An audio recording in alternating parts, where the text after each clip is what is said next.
Subscribe करें हमारे YouTube channel को और बेल आइकन को प्रेस करें हमारे लेटेस्ट वीडियोस को देखने के लिए।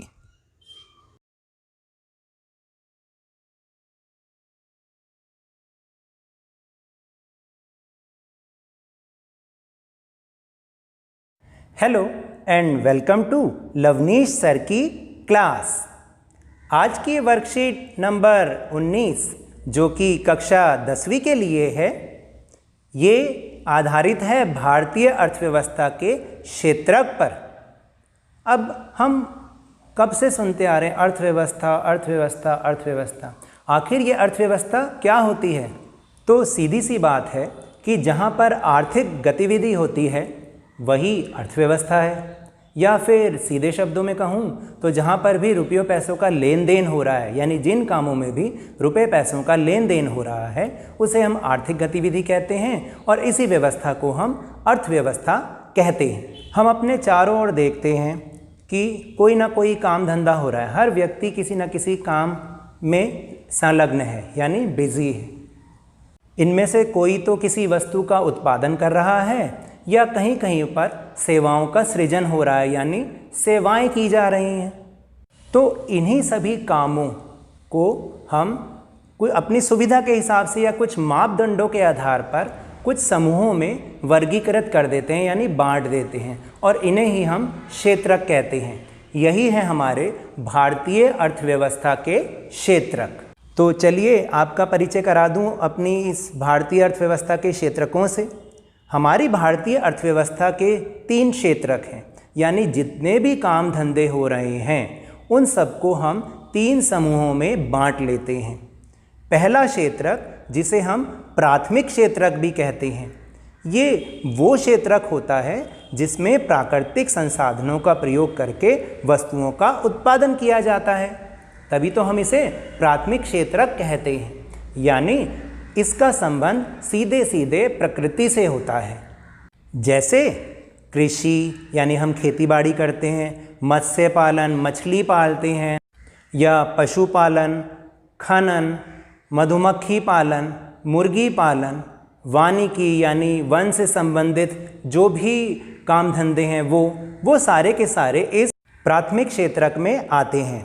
और इसे हम एक और नाम से भी जानते हैं, कृषि और सहायक क्षेत्रक, यानी इसे हम कृषि और सहायक क्षेत्रक भी कहते हैं। अब हम बात करते हैं द्वितीयक क्षेत्रक की, यानी दूसरे क्षेत्रक की।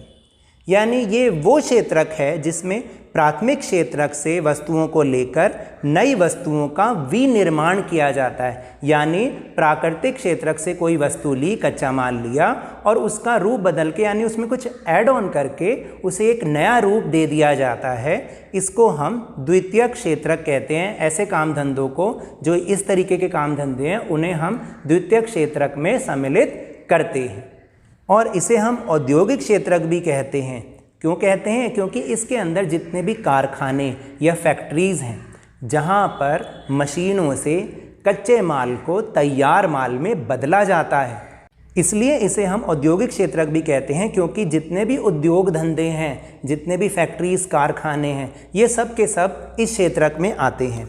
अब इसके कई सारे उदाहरण हो सकते हैं, जैसे कपास से सूती कपड़ा बनाना या गन्ने से चीनी बनाना आदि। आप भी बहुत सारे उदाहरण सोच सकते हो ना। अब बात करते हैं तृतीयक क्षेत्रक की, यानी तीसरे क्षेत्रक की।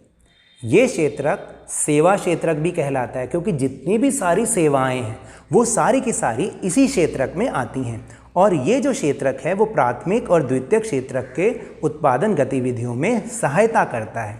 यानी इसमें सारी की सारी सेवाएं शामिल होती हैं, जैसे बैंकिंग, जैसे परिवहन, जैसे संचार, बीमा, पैकेजिंग आदि। बहुत सारी सेवाएं। इसमें ना तो हम कुछ बनाते हैं और ना ही कुछ पैदा करते हैं, यानी ना तो इसमें कुछ फैक्ट्री में बनता है और ना ही कहीं कुछ हम उगाते हैं या बनाते हैं, पैदा करते हैं। तो इसलिए हम इसको, ये सारी क्या हैं? ये सेवाएं हैं, और इसलिए हम सेवा क्षेत्रक कहते हैं। और ये सेवा क्षेत्रक तृतीयक क्षेत्रक कहलाता है। अब हम बात करते हैं अर्थव्यवस्था से जुड़े कुछ नए शब्दों की। ये नए शब्द इसलिए हैं क्योंकि इन्हें तुम पहली बार सुनोगे। क्लास 10वीं में तो इसके बारे में केवल इंट्रोडक्शन है, लेकिन जब आप 11वीं में इकोनॉमिक सब्जेक्ट लोगे तब इसके बारे में विस्तार से पढ़ोगे। तो ये शब्द कौन से हैं, चलो समझते हैं मेरे साथ। पहला है सकल घरेलू उत्पाद, जिसे हम जीडीपी भी कहते हैं, जीडीपी, ग्रॉस डोमेस्टिक प्रोडक्ट। और आजकल तो ये शब्द बहुत सामने आ रहा है, हर कोई कहता है हमारे देश का जीडीपी कम हो रहा है, कम हो रहा है, कम हो रहा है। ये जीडीपी है क्या, तो चलो समझते हैं। किसी विशेष वर्ष में प्रत्येक क्षेत्रक द्वारा उत्पादित अंतिम वस्तुओं और सेवाओं का मूल्य उस वर्ष में देश के कुल उत्पादन की जानकारी प्रदान करता है। तीनों क्षेत्रकों के उत्पादनों के योगफल को देश का सकल घरेलू उत्पाद कहते हैं। इसका मतलब है कि जो अभी अभी हमने तीनों क्षेत्रक पढ़े, इन तीनों क्षेत्रकों ने एक विशेष वर्ष में कितना उत्पादन किया, चाहे वो वस्तुओं का उत्पादन हो या फिर सेवाओं का, उनका मूल्य हम जोड़ते हैं। अगर हम ये जानकारी लगाने लगे कि कुल कितनी वस्तुओं का उत्पादन हुआ, तो ये तो बहुत बड़ी समस्या है।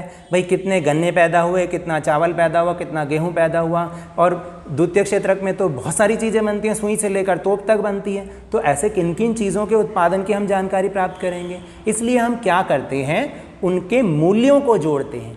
यानी कितने, जो भी चावल का उत्पादन हुआ वो कितने मूल्य के हुए, कितने मूल्य के चावलों का उत्पादन हुआ, या कितनी सुइयाँ बनी, उसका कुल मूल्य कितना था। ये जितनी भी सेवाएं हैं उनका मूल्य कितना था। तो जितनी भी अंतिम वस्तुएं और सेवाएं होती हैं, इनका जो अंतिम मूल्य होता है उन्हें इस सकल घरेलू उत्पाद में जोड़ा जाता है।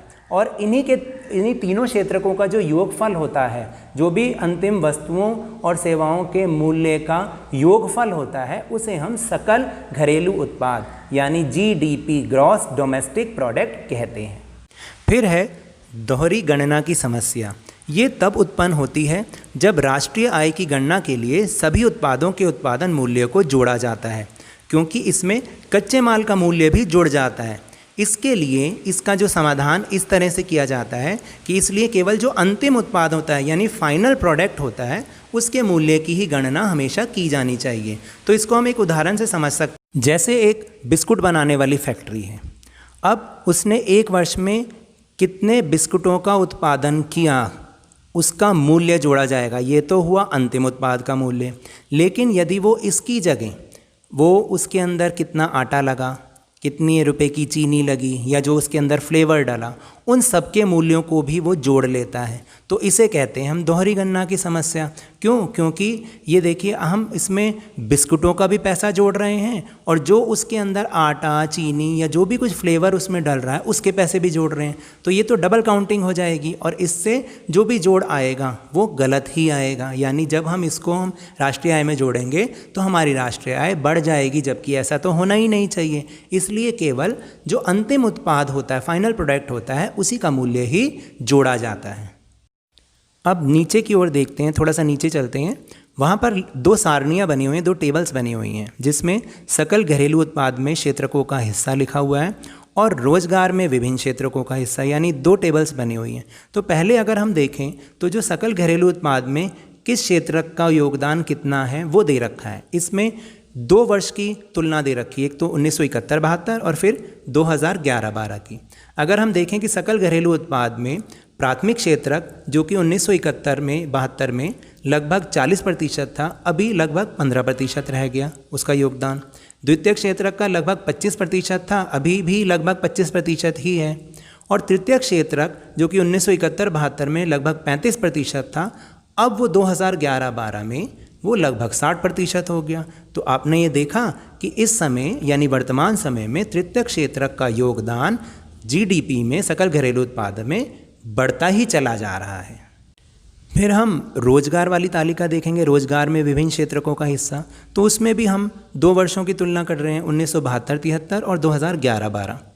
प्राथमिक क्षेत्रक में जो 1971-72 में 74% लोग काम धंधे में लगे हुए थे और अभी 2011-12 में देखें तो वो हो गए 49%। द्वितीय क्षेत्रक में 11% लोग 1972-73 में कार्य करते थे, लेकिन अब वो बढ़कर हो गए 24%। और तृतीय क्षेत्रक में 15% लोग काम करते थे, लेकिन अब वो 2011-12 में बढ़ के 27% हो गए।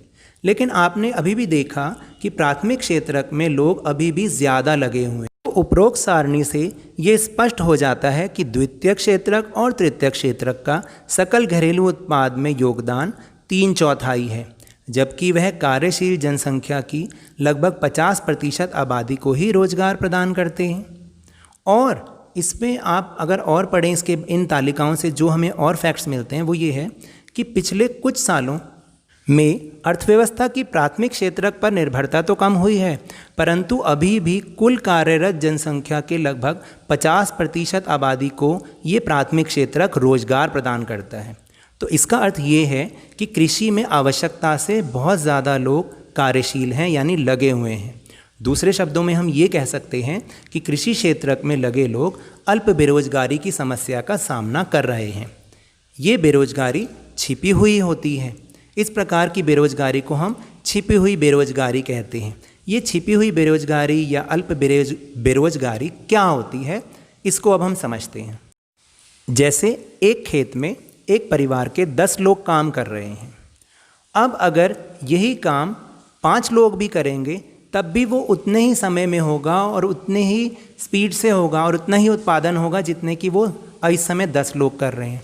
तो यानी अगर हम 5 लोगों को हटा भी लेते हैं तब भी काम अगर उतना ही हो रहा है, तो ये जो 5 जो फालतू जने हैं, जो हमें दिख तो रहा है कि वो काम में लगे हुए हैं लेकिन वो काम नहीं कर रहे, वो अपनी योग्यता का कम उपयोग कर रहे हैं। हो सकता है ये 5 जने किसी और क्षेत्रक में किसी और काम धंधे को करते तो शायद अपनी क्षमता से बहुत अधिक काम करते और बहुत अच्छा काम करते। तो इसलिए देखने में तो ये काम में लगे हुए हैं लेकिन वास्तव में ये अपनी क्षमता से कम काम कर रहे हैं, इसलिए ये छिपी हुई बेरोजगारी होती है। यानी बेरोजगारी है तो सही लेकिन हमें दिखाई नहीं दे रही, इसको हम अल्प बेरोजगारी भी बोलते हैं। तो चलिए अब चलते हैं अपने प्रश्नोत्तर की ओर। प्रश्न नंबर 1 है, भारतीय अर्थव्यवस्था के तीनों क्षेत्रकों की तुलना कीजिए। इसका उत्तर बहुत ही आसान है, क्योंकि ऊपर जो हमने 2 तालिकाएं पढ़ी हैं ये हमारे अर्थव्यवस्था के तीनों क्षेत्रकों की तुलना को ही दिखाता है कि सकल घरेलू उत्पाद में क्षेत्रकों का कितना कितना हिस्सा है उनकी तुलना, और रोजगार में विभिन्न क्षेत्रकों का कितना हिस्सा है उनकी तुलना। तो आपको क्या करना है कि इन दोनों तालिकाओं को उतार कर और जो इसके नीचे उनके फैक्ट्स के बारे में डिटेल दी गई है आपको उसके बारे में लिखना है। चलिए अब चलते हैं प्रश्न नंबर 2 पर। सकल घरेलू उत्पाद से आप क्या समझते हैं, वर्णन कीजिए। तो जैसा कि अभी हमने ऊपर डिस्कस किया है कि सकल घरेलू उत्पाद किसी विशेष वर्ष में प्रत्येक क्षेत्रक द्वारा उत्पादित अंतिम वस्तुओं और सेवाओं का मूल्य उस वर्ष में देश के कुल उत्पादन की जानकारी प्रदान करता है। तीनों क्षेत्रकों के उत्पादन के योगफल को ही हम देश का सकल घरेलू उत्पाद कहते हैं। चलिए अब चलते हैं प्रश्न नंबर 3 पर। छिपी हुई बेरोजगारी का वर्णन कीजिए। ये बहुत ही इम्पॉर्टेंट क्वेश्चन है जो कि बोर्ड के पेपर में अक्सर आता है। तो अभी अभी हमने जैसे एक उदाहरण लिया था कि एक खेत में 10 जने काम करते हैं और 10 में से अगर हम 5 जनों को हटा भी दें तब भी हमारा उत्पादन उतना ही होगा जितना कि 10 जने कर रहे हैं। और ये क्योंकि ये 10 जने किसी और क्षेत्र में काम करते तो अपनी योग्यता अपनी क्षमता का पूरा इस्तेमाल करते, लेकिन उन्हें वहाँ काम नहीं मिला तो वो इस काम में आके लग गए जहाँ वो अपनी क्षमता से कम काम कर रहे हैं। इसलिए वो दिखने में तो लग रहा है कि काम कर रहे हैं लेकिन वास्तव में वो काम नहीं कर रहे।